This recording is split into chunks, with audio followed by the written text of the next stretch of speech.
Back now with the pinnacle of the college basketball season, the women's and men's Final Fours this weekend. And there's a lot to talk about, lots to break down. Chief News, here's the thing, Steve, I just got tripped up here because this is the first time we're using your new title. Chief News and Sports Data Analyst, Steve Kornacki. I thought you took a nap or something. I looked up, I was like, wait a minute. Oh, that's right, Steve got a big promotion. Congratulations. Thank you. That's really kind. Let's hope the men's teams look better than Craig Melvin this morning.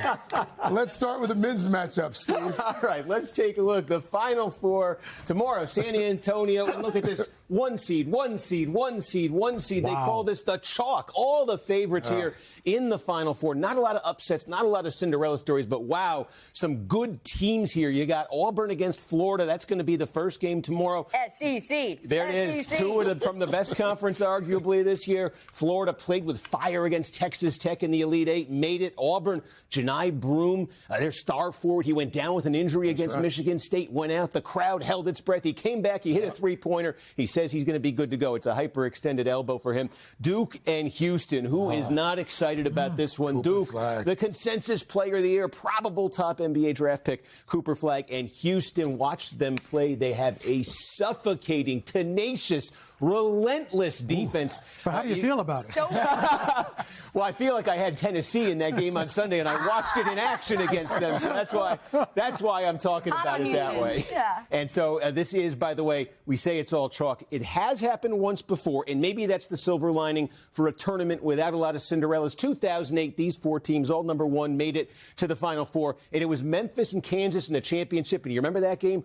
Overtime. It was a classic. Mario Chalmers hitting that three to send it to extra time. So maybe we get a game like that. But you look at that 2008 Final Four, that's a bunch of blue bloods up there. This year, not the case. So can you give us some history on these teams and what they have accomplished before as they set up for this? Yeah, you started chanting SEC a minute ago, and usually that's about football because we think of it as the football power conference. But certainly here's Auburn. This is their second Final Four. Their first was just 6 years ago in 2019. Win on Saturday. They'd be their first appearance in the title game. Florida, they had a bit of a dynasty going about 15 years ago. 2006, 2007 national champions. So sort of a modern powerhouse there.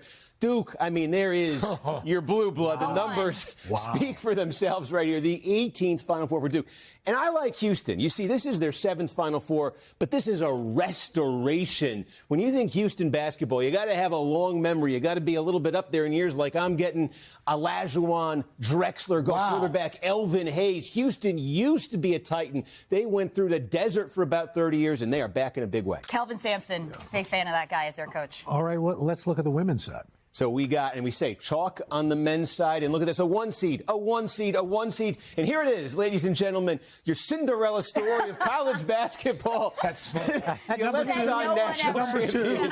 UConn Huskies a 2 seed. And by the way, they caught a huge break in the Elite Eight. Juju Watkins, USC, out with that injury. UConn got a depleted USC team. Not that UConn is not deserving to be here. A lot of folks, they certainly think they deserve maybe a 1 seed in this tournament. But you'll have UConn and UCLA there. Paige Beckers, can she finally get over the hump, win that title, her last shot at it here?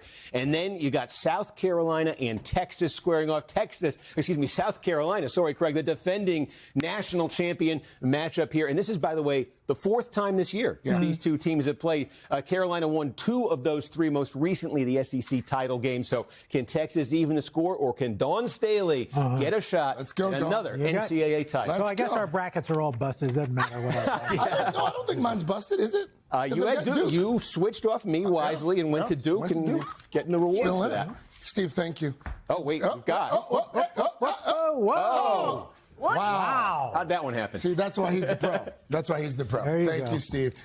Hey, thanks for watching. And don't forget, you can catch the Today Show every morning on NBC or take Today when you're on the go. Just follow the Today podcast on Apple Podcasts, Spotify, or wherever you listen.